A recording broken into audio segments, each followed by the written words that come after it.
বাবা বলো।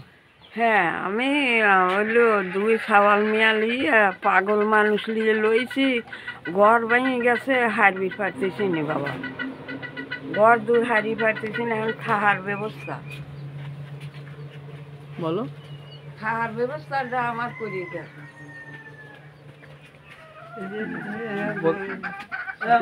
বলো। হ্যাঁ এখন আমি কেবা করবো আমার মেয়ে একটা পাগল সাওয়ালটা বোবা কথা করে ভাল না হে থাকতেও পারে না আমিও থাকি পারি না